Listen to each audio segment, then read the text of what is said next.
పురంధేశ్వరి వైఎస్ఆర్సీపీని విమర్శించడం తగదన్నారు ఎమ్మెల్యే గ్రంథి శ్రీనివాస్. పురంధేశ్వరి బీజేపీ రాష్ట్ర అధ్యక్షురాలుగా పగ్గాలు చేపట్టిన తర్వాత రాష్ట్రంలో పార్టీ విషతుల్యం అయిందన్నారు. పార్టీలు మారడం ఆమెకు అలవాటేనని విమర్శించారు. పురంధేశ్వరి బీజేపీలో ఉంటూ టీడీపీకి అనుకూలంగా పనిచేస్తున్నారని ఆరోపించారు. ఓసరవెల్లి లాంటి పురంధేశ్వరి గారు పార్టీ నాయకత్వాన్ని చేపట్టడం ఆంధ్రప్రదేశ్లో ఇంతకన్నా దౌర్భాగ్యం భారతీయ జనతా పార్టీ అభిమానులకి ఇంతకన్నా దౌర్భాగ్యమైన పరిస్థితి ఎక్కడ కూడా ఉండదు. ఎందుకంటే ఆవిడ గతంలో తెలుగుదేశంలో ఉంది, తర్వాత కాంగ్రెస్లో జాయిన్ అయింది.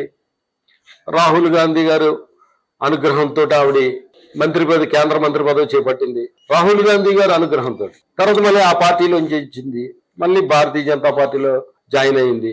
భారతీయ జనతా పార్టీలో జాయిన్ అయ్యి తెలుగుదేశానికి అనుకూలంగా పనిచేస్తుంది. ఆవిడ ఒక సిద్ధాంతం లేని రాజకీయ ఊసరవెల్లు భారతీయ జనతా పార్టీలో జాయిన్ అవడమే ఆ పార్టీ కలుషితం అయిపోయింది. పైగా దానికి నాయకత్వం వహించడం, దానికి ఎన్నికల శంఖారావం పూరించడం, ఏదైతే ఇచ్చిన వాగ్దానాలన్నీ కూడా 100% అమలు చేసిన వైఎస్ జగన్మోహన్ రెడ్డి గారి లాంటి నాయకుడు మనం భారతదేశ చరిత్రలో చూడ ఇటువంటి ముఖ్యమంత్రిని.